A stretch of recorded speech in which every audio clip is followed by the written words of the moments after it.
Puji Tuhan, shalom Bapak Ibu yang dikasihi dan diberkati oleh Tuhan. Salam sehat, salam berkat, salam kasih persaudaraan di dalam Yesus Kristus Tuhan. Seduluran saklawase. Haleluya. Haleluya. Tuhan Yesus itu baik. Amin. Saudaraku, God is good all the time. Sebelum kita dengarkan firman Tuhan, sama-sama kita tundukkan kepala. Kita mau berdoa supaya Allah melawat kita lewat kebenaran firman Tuhan yang akan sebentar kita dengarkan. Bapa di dalam surga, kami menyerahkan pelayanan firman-Mu malam hari ini. Tuhan hadir di tengah-tengah kami, memberkati setiap umat-Mu, teguhkan hati kami, supaya kami boleh tetap kokoh, punya keyakinan di dalam Kristus, dan kami boleh memuliakan nama Tuhan. Dan hadirlah di tengah-tengah pelayanan firman-Mu Tuhan pada hari ini. Biar Tuhan memberkati setiap kalimat firman-Mu, dinafasi oleh Tuhan, dihidupkan oleh Tuhan, sehingga menjadi berkat buat setiap kami yang mendengarkan firman-Mu. Kami sediakan hati kami buka telinga kami, dan Tuhan memberikan kepada kami hikmat serta roh pengertian, sehingga kami dapat memahami dengan benar firman Tuhan, dan kami menjadi orang-orang yang teguh iman di akhir zaman ini. Tuhan menyertai kami dalam nama Tuhan Yesus. Sama-sama yang diberkati Tuhan kita katakan amin. Puji Tuhan. Haleluya. Dan mari kita akan melihat bagian yang kedua dari khotbah saya di dalam Roma pasal 1 ayat yang ke-16 tentang kekuatan Allah yang menyelamatkan. Haleluya. Nah, saudaraku, saya akan membacakannya. Roma pasal 1 ayat 16, demikian bunyi firman Tuhan. Sebab aku mempunyai keyakinan yang kokoh dalam Injil, ya, karena Injil adalah kekuatan Allah yang menyelamatkan setiap orang percaya, ya, pertama-tama orang Yahudi, tetapi juga orang Yunani. Nah, saudaraku yang dikasihi oleh Tuhan, kita percaya bahwa Injil yang dimaksud di sini adalah firman Allah, ya, atau perkataan Tuhan, atau firman Tuhan. Ya, saudaraku, dikatakan di dalam Yohanes pasal 1 ayat yang pertama, pada mulanya adalah firman, firman itu bersama-sama dengan Allah, dan firman itu adalah Allah. Jadi saudaraku yang dikasihi Tuhan, kalau kita berkata Injil, itu artinya adalah Allah sendiri yang harus menjadi pusat berita. Ya, puji Tuhan, bahwa firman Tuhan itu adalah Alkitab itu adalah firman Allah, saudaraku, bahwa Alkitab adalah firman Allah itu final, ya, final, tidak ada perdebatan lagi, ya. Orang boleh ngomong apa saja tentang Injil, orang boleh ngomong apa saja tentang Alkitab, ya, yang katanya Alkitab Kristen itu sudah dipalsukan, Alkitab Kristen itu sudah diubah, ya, saudara Tuhan. Biar aja mereka, ya, saudaraku. Tapi buat kita, final, Alkitab adalah firman Tuhan. Ya, saudaraku, saya percaya dan kita semuanya harus percaya itu adalah kebenaran, ya. Nah, saudaraku, saya tertarik untuk menyampaikan tentang kekuatan Allah ini, saudaraku. Makna kata kekuatan itu memiliki 3 makna yang luar biasa, saudaraku, sangat penting, dan ini wajib untuk kita pahami. Kenapa, saudaraku? Karena kalau kita paham pada prinsip kebenaran dari ayat ini, Roma pasal 1 ayat 16, maka saya percaya begini, saudaraku, badai sebesar apapun, tantangan dan persoalan sehebat apapun, masalah sesulit apapun, itu tidak akan menggoyahkan iman kita. Ya, saudaraku, orang itu akan menjadi kuat ketika dia mempercayai firman itu sebagai kekuatan Allah yang menyelamatkannya. Saudaraku, mari kita akan sekarang melihat 3 makna penting dari kata ketaatan dalam ayat ini, saudaraku. Ya, dengan cepat. Yang pertama, ya, kata kekuatan itu mengandung makna dominion. Dominion, atau saudaraku kita kenal istilah dominan, ya, dominan atau dominasi, atau kalau kata kerjanya itu mendominasi. Nah, saudaraku yang dikasihi Tuhan, kata mendominasi atau dominan itu berarti yang pertama menguasai, ya. Dominan itu kan berarti menguasai. Misalnya saya dan istri saya menikah, lalu kemudian saya punya anak-anak, lalu kemudian sifat-sifat yang saya turunkan kepada anak itu lebih kuat gennya saya sebagai papanya atau geng istri saya sebagai mamanya. Nah, saudaraku yang dikasihi Tuhan, yang dominan itu yang akan menguasainya. Nah, saudaraku, saya akan memberikan contoh ya. Misalnya begini. Tahun 2013 ya, Timnas Indonesia itu pernah melakukan atau mengadakan pertandingan persahabatan ya melawan timnas sepak bola Belanda ya. Jadi ceritanya timnas sepak bola Indonesia ya melakukan tanding persahabatan melawan tim dari Eropa, yaitu timnas sepak bola Belanda ya tahun 2013. Nah, saudaraku, timnas Indonesia pada waktu itu berada di peringkat 161, bayangkan saudaraku ya. Sedangkan Belanda itu berada di peringkat 9 dunia ya. Jadi ini FIFA mengumumkan bahwa Belanda pada saat itu berada di peringkat yang ke-9, sementara Indonesia berada di peringkat 161. Saudara bisa bayangkan ya, kita pasti bisa menebak ya, apa yang terjadi dengan timnas Indonesia ketika melakukan latih tanding bersama timnas Belanda. Tentu saja saudara, timnas Belanda yang mendominasi sepanjang permainan 2 kali 45 menit saudara.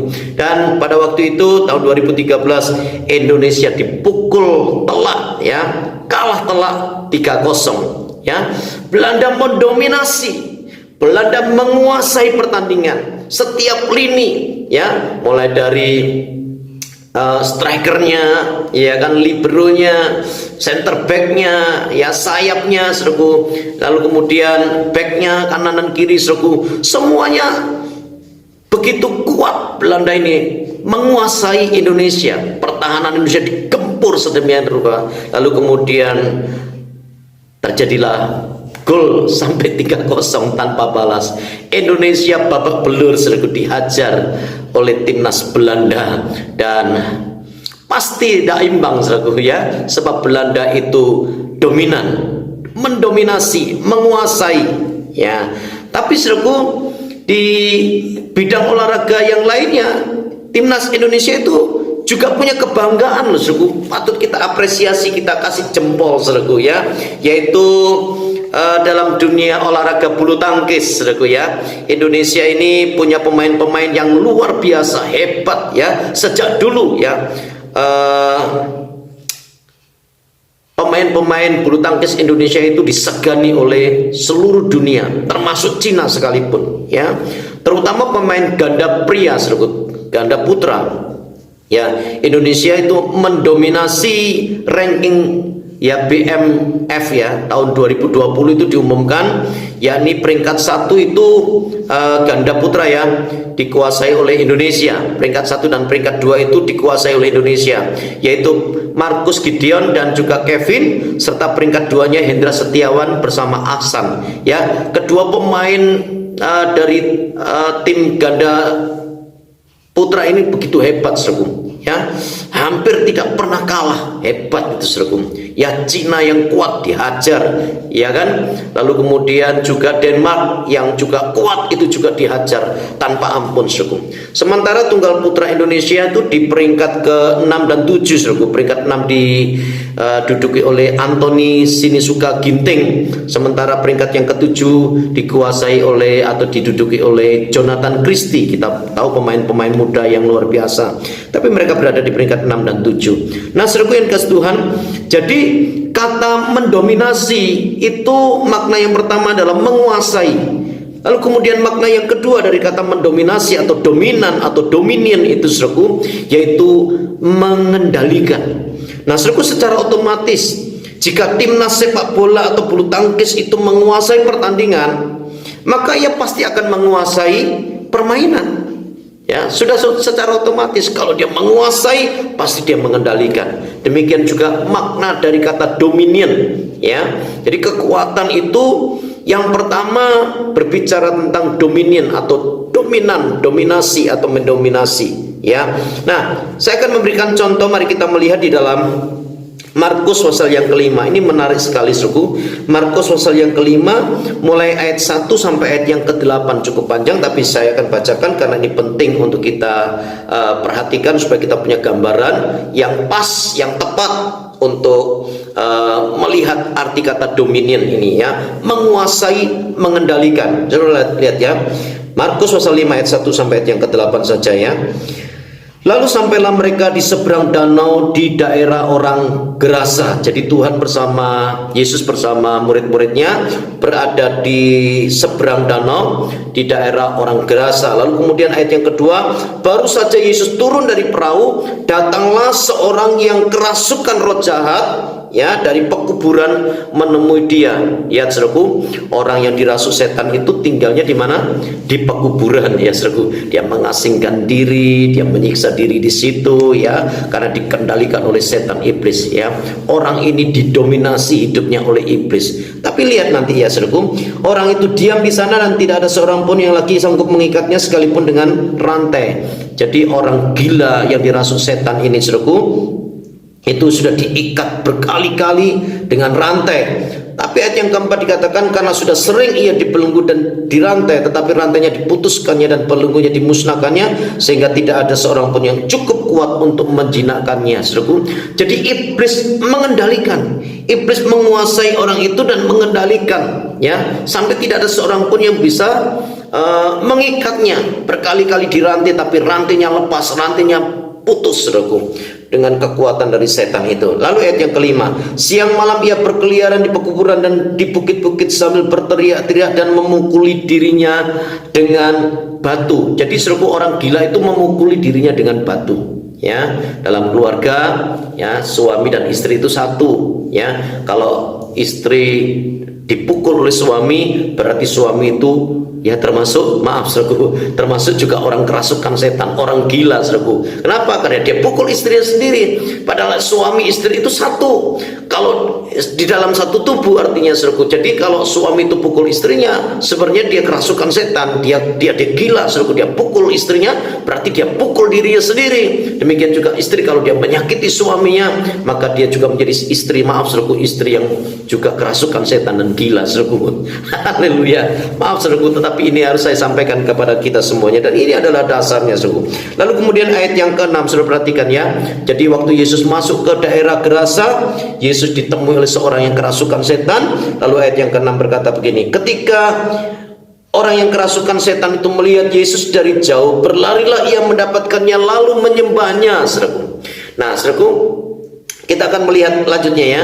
Dan dengan keras ia berteriak, apa urusanmu dengan aku, hai Yesus anak Allah yang maha tinggi? Demi Allah jangan siksa aku. Siapa yang ngomong begini saudaraku? Setan yang di dalam orang itu, setan yang merasuk orang itu. Dan kita tahu saudaraku, kalau sudah membaca ayat-ayat berikutnya, lalu dikatakan bahwa jumlah dari setan yang merasuk orang yang tinggal di pekuburan ini saudaraku, itu sangat banyak jumlahnya ya. Dalam bahasa aslinya disebut legion. Legion itu jumlahnya banyak sekali saudaraku ya. Kita menyebutnya jumlahnya sekitar 2000. Kenapa? Karena didasarkan pada jumlah babi yang dirasukinya. 2000 ekor babi itu kemudian terjun ke dalam danau dan mati lemas saudaraku ya. Tetapi saudaraku, saya percaya lebih dari 2000 ya setan yang merasuk orang ini saudaraku. Ngeri kan saudaraku? Tetapi lihat, waktu setan yang merasuk orang ini melihat Yesus, dia kemudian sujud menyembah kepada Yesus. Lalu kemudian berkata, jangan siksa aku ya. Nah sekarang saudaraku, kita lihat ya bagaimana kekuatan ini.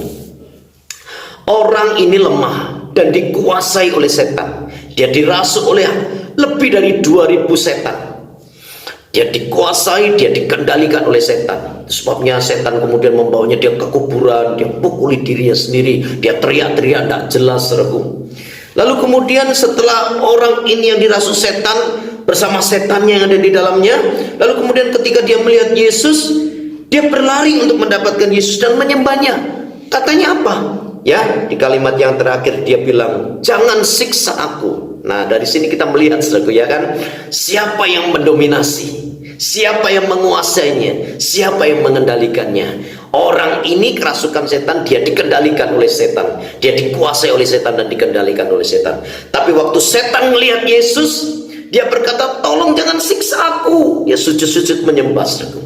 Jadi Yesus itu yang mendominasi kuasa setan.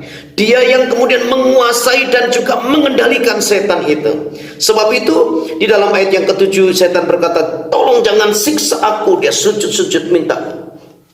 Ya Tuhan berkemurahan gitu saudaraku. Nah ayat yang ke-8 perhatikan, ini penting banget saudaraku. Karena sebelumnya Yesus mengatakan kepadanya, hai engkau roh jahat, keluar, jangan siksa aku. Ya, keluar ya dari orang ini, sorry ya. Nah, waktu Yesus berkata keluar, itu adalah sebuah perintah. Perintah itu berarti Yesus itu punya kuasa, punya dominasi atas setan. Dia menguasai setan, dia mengendalikan setan. Waktu Yesus berkata keluar, ya keluar kamu dari orang ini. Lalu kemudian setan itu minta supaya jangan suruh aku keluar dari orang ini, biarkan aku masuk ke para babi-babi yang berkumpul di sana, ya. Lalu kemudian Tuhan izinkan, ya, Yesus mengabulkan permintaan setan itu. Lalu kemudian setan itu keluar semua, jumlahnya itu begitu banyak saudaraku, ya, jumlahnya begitu banyak. Lalu babi-babi yang jumlahnya sekitar 2000 itu kerasukan setan, lalu kemudian dibawa ke tebing, lalu kemudian terjun menjatuhkan diri. Di bawahnya ada danau dan mati lemas semua di situ. Nah saudaraku yang dikasih Tuhan, yang saya mau sampaikan kepada saudara adalah Yesus itu menguasai, Yesus itu mendominasi atas setan. Amin saudaraku. Ya, sebab itu berbahagialah kita yang mengasihi Tuhan, berbahagialah kita yang beriman kepada Tuhan, karena kita punya Yesus yang ajaib, yang punya kuasa mendominasi, yang punya kekuatan untuk mengendalikan, menguasai dan mengendalikan. Itulah Tuhan Yesus kita. Ya, sekalipun 2000, sekalipun berapa banyak saudaraku, Yesus itu tetap mendominasi atas setan. Setan itu tidak ada apa-apanya saudaraku. Dahsyatkan Allah saudara dan saya. Oleh sebab itu tetaplah beriman dan mengasihi Tuhan. Itu contoh yang pertama saudaraku. Nah, mari kita akan melihat sekarang makna yang kedua dari kata kekuatan itu. Yang pertama dominion, yang kedua adalah authority, ya, atau otoritas, ya, kewenangan, yang berwenang, yaitu memiliki arti kuasa, berkuasa, ya.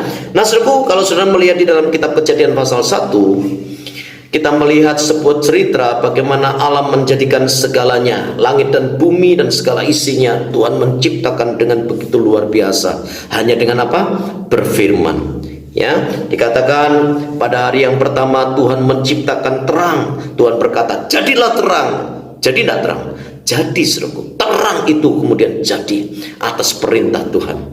Ya, artinya apa? Tuhan berkuasa, Tuhan berwenang, Tuhan punya otoritas untuk memerintahkan sesuatu, dan sesuatu yang diperintahkan itu namanya terang, dan terang itu kemudian jadi, kata firman Tuhan. Lalu Tuhan berkata, semuanya yang dilihat oleh Tuhan begitu baik. Itulah hari pertama dan hari itu Tuhan menciptakan terang. Lalu kemudian saudaraku, Tuhan menciptakan cakrawala. Tuhan berkata, jadilah cakrawala, maka jadilah cakrawala. Lalu kemudian Tuhan berkata, jadilah daratan dan juga lautan, lalu jadilah daratan dan lautan. Berikutnya Tuhan menciptakan benda-benda penerang, jadilah, ya, matahari, bulan dan bintang dan seterusnya saudaraku. Ya, terjadilah, ya saudaraku, planet-planet di angkasa raya sana suku, ya. Tuhan menciptakan dengan kuasa firman-Nya. Lalu kemudian Tuhan menciptakan juga ikan-ikan di air, dan kemudian juga hewan-hewan yang bersayap, yang berterbangan, burung-burung dan sebagainya. Suku itu diciptakan oleh Tuhan dengan kuasa firman-Nya, ya, termasuk binatang-binatang di darat. Tetapi Yesus menciptakan manusia dengan tangannya, ya, menurut gambar dan rupa Allah sendiri. Kemudian Tuhan menghembusi, ya, manusia yang terbuat dari tanah liat itu, dan jadilah makhluk hidup, dan namanya adalah Adam. Lalu kemudian Tuhan menciptakan Hawa untuk menjadi pendamping kehidupan dari Adam itu.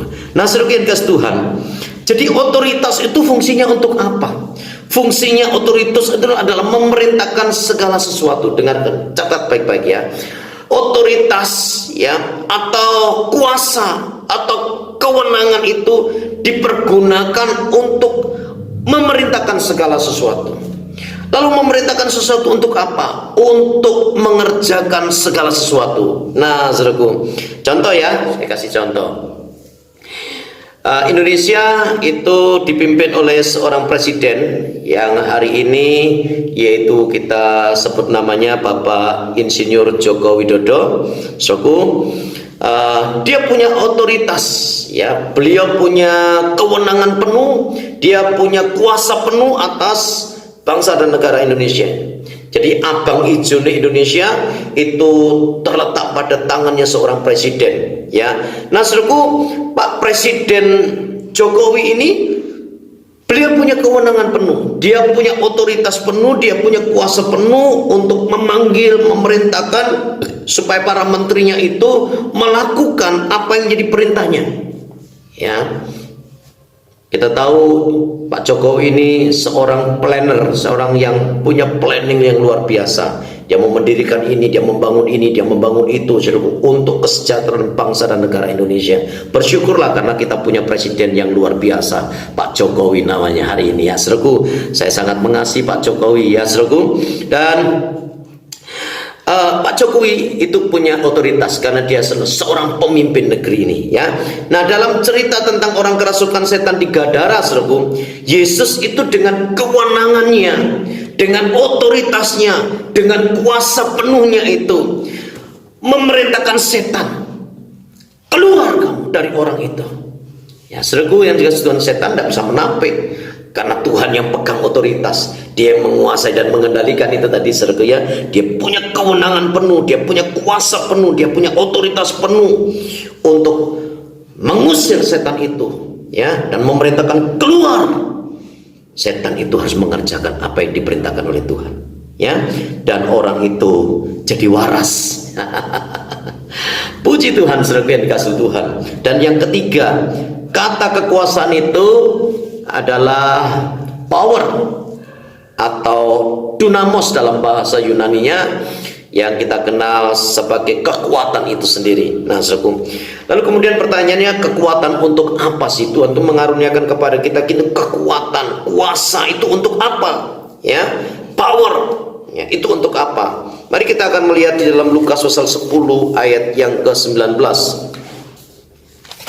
Lukas pasal 10 ayat 19. Saya akan bacakan, demikian bunyi firman Tuhan. Sesungguhnya aku, kata Yesus, telah memberikan kuasa kepada kamu, kekuatan kepada kamu untuk, yang pertama, menginjak ular dan kalajengking, ya. Lalu kemudian untuk menahan kekuatan musuh. Yang kedua, untuk menginjak atau menahan kekuatan musuh sehingga tidak akan ada yang membahayakan kamu. Dahsyat kan Allah kita, ya. Jadi tidak ada yang membahayakan kita karena kita juga punya kekuatan, kita punya kuasa yang diberikan oleh Tuhan kepada kita. Tuhan sendiri yang mengatur, yang berbicara, sesungguhnya aku telah memberikan kepadamu kekuatan dan kuasa untuk menginjak ular dan kalajengking. Ular itu bicara setan, ya kan? Kalajengking itu bicara tentang kuasa untuk menyakiti, ya. Itu suku dapat kita hancurkan, dan kuasa untuk menahan apa? Kekuatan musuh sehingga tidak ada yang dapat membahayakan kita, ya. Itu Lukas pasal 10 ayat 19. Lalu kemudian Roma pasal 13, mari kita lihat. Roma pasal 13 ayat yang kelima.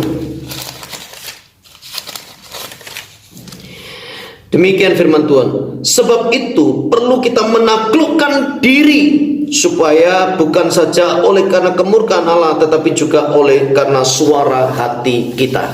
Nah, saudaraku yang dikasihi Tuhan, musuh yang harus kita taklukkan berikutnya, ya, selain ular dan kalajengking, lalu kemudian menahan kekuatan musuh, maka Roma pasal 13 ayat yang kelima itu kita juga diberi kekuatan oleh Tuhan untuk menaklukkan diri. Yang dimaksud diri itu adalah diri sendiri, ya, myself, ya, diri sendiri, ya. Apa sih yang dimaksud dengan menaklukkan diri sendiri? Mengalahkan keinginan daging, hawa nafsu, mengalahkan semua dosa yang berjuang di dalam diri kita. Kita harus sadar bahwa di dalam tubuh kita ini berjuang dua kekuatan, yaitu hukum Allah dan hukum dosa, ya.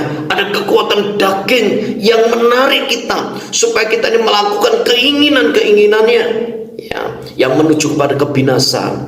Tetapi di pihak yang lain Ada roh Allah yang menarik kita untuk kita melakukan yang menjadi keinginan roh, keinginan Allah, supaya kita boleh memuliakan nama Tuhan.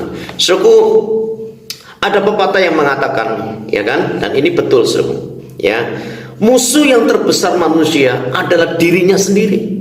Ya, setan iblis itu takluk di dalam nama Yesus. Waktu kita mengusir setan dalam nama Yesus, setan itu kita dominasi. Ya, lalu kemudian setan itu kita hardik, dia pasti akan lari. Dia takut dengan orang-orang percaya. Kuasa Tuhan menyertai kita. Ya, waktu kita berhadapan dengan kalajengking, kita berhadapan dengan musuh, kita bisa mengalahkan dengan mudah karena kuasa nama Yesus yang luar biasa. Tapi persoalannya, saudaraku, ada musuh yang terbesar, ya, yang harus kita taklukkan, yaitu diri sendiri. Ya, bagaimana cara kita mengendalikan lidah kita? Dan seringkali lidah mulut kita ini begitu jahat. Kita ngata-ngatain orang, kita sumpah serapah, kita melakukan perbuatan-perbuatan yang jahat. Kita menghardik orang, kita memaki orang, kita merendahkan orang dengan mulut kita. Kita menyakiti, melukai perasaan orang lain dengan mulut kita. Lidah kita begitu jahat, ya. Dan hampir orang itu sulit untuk mengendalikan lidahnya. Firman Tuhan mengatakan, barang siapa yang mengendalikan lidahnya, dia sempurna. Amin, saudaraku. Ya, lidah ini walaupun kecil, kata Yakobus, tapi dia bisa memegahkan perkara-perkara yang besar. Sama seperti api yang kecil, ya, bisa membakar hutan yang luas. Demikian juga lidah. Kalau lidah itu digerakkan oleh api dari neraka, dia akan menghanguskan, ya, siapapun yang ada di sekitar kita. Karena itu hati-hati, ya, mulut ini, lidah ini perlu dijaga. Ya, mari kita berdoa seperti Daud berkata, Tuhan, berjaga-jagalah di pintu bibirku, ya, supaya aku jangan berdosa kepadamu. Nah, saudaraku, seringkali kita tidak mampu menguasai lidah kita. Lidah itu kan di diri kita sendiri, saudaraku. Tapi musuh yang terbesar yang sulit untuk ditaklukkan itu bukan Goliat yang besar, bukan setan yang mengaum-ngaum seperti singa, saudaraku. Tapi yang sulit untuk dikendalikan adalah diri kita sendiri, keinginan hawa nafsu yang berjuang dalam diri kita. Ya, oh, mau melakukan sesuatu yang baik, kata Paulus, aku justru melakukan yang tidak baik, loh, saudaraku. Seorang Paulus saja dia juga berkata seperti itu. Dia tahu, dia sadar bahwa musuh yang terbesar yang sulit untuk dikendalikan itu bukan setan iblis, ya, tetapi dirinya sendiri. Ya, untuk menaklukkan yang lainnya, yaitu Matius 10 ayat yang pertama, saudaraku. Yuk kita lihat, ya. Matius pasal 10 ayat 1. Kita diberi kekuatan, diberi kuasa oleh Tuhan.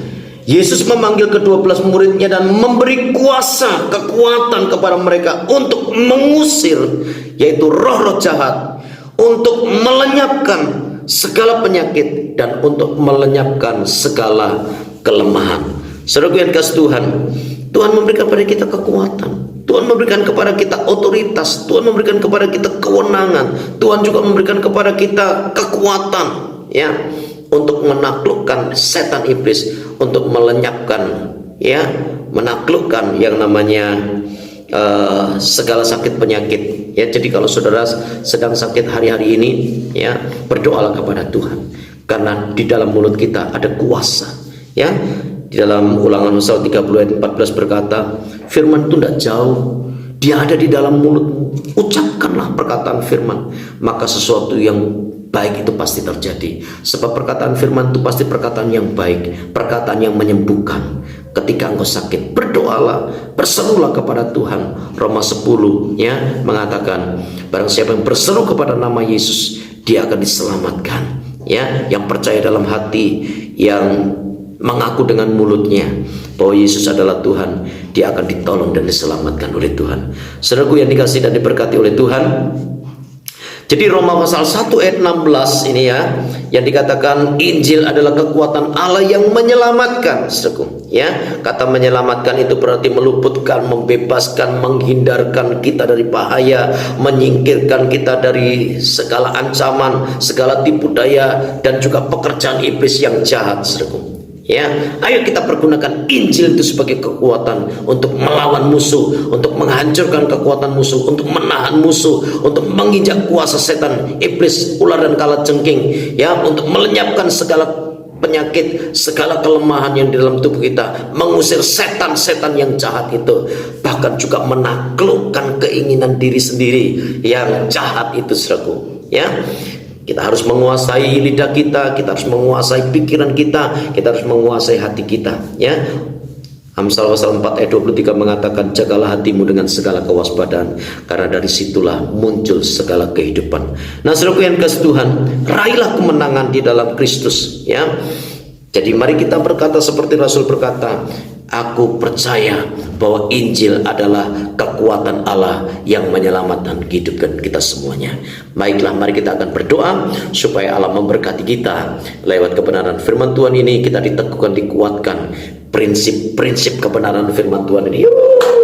Pasti jadi berkat buat kita semuanya. Kita menjadi orang-orang yang kuat, kita menjadi orang-orang yang tahan banting, kita menjadi orang-orang yang siap menghadapi berbagai macam persoalan dan masalah dalam hidup ini. Sebab selama kita masih menumpang di dunia yang pernah dikutuk oleh Allah ini, maka kita pasti akan menghadapi yang namanya persoalan. Tapi ingat, saudaraku, baik-baik, ya, saya mengatakan sekali lagi bahwa situasi yang tersulit dalam hidup kita adalah sesuatu yang sangat baik, masa yang paling baik, ya, waktu yang terbaik untuk Allah mengupgrade iman kita. Mari kita berdoa. Terima kasih Bapa buat kebenaran firman-Mu yang sudah kami dengarkan pada malam hari ini. Kami percaya Tuhan, Engkau sedang berbicara begitu penting tentang kekuatan Allah, yaitu Injil firman Allah yang tidak jauh dari kami. Di firman itu ada di dalam mulut kami. Kami mau siap memperkatakan firman Allah untuk menaklukkan segala kuasa kegelapan, setan, iblis, sakit, penyakit, kelemahan tubuh diri kami sendiri, dan juga untuk menaklukkan segala kelemahan serta sakit penyakit. Tuhan menolong kami semuanya. Berkati umat-Mu sehingga di masa yang begitu sulit hari-hari ini, umat-Mu tidak bergeming dari imannya, tapi tetap kuat, tetap tahan uji, tetap tahan banting, tetap menjadi orang-orang yang perkasa di dalam Tuhan. Biar kami boleh juga mendeklarasikan bersama Tuhan, kami lakukan perkara-perkara yang gagah perkasa. Dengan Tuhan kami cakap menanggung segala sesuatu. Berkati umat-Mu, sembuhkan yang sakit, hiburkan yang susah, kuatkan yang menderita. Semoga mereka semuanya boleh tetap beriman sampai akhir hidup kami, tetap setia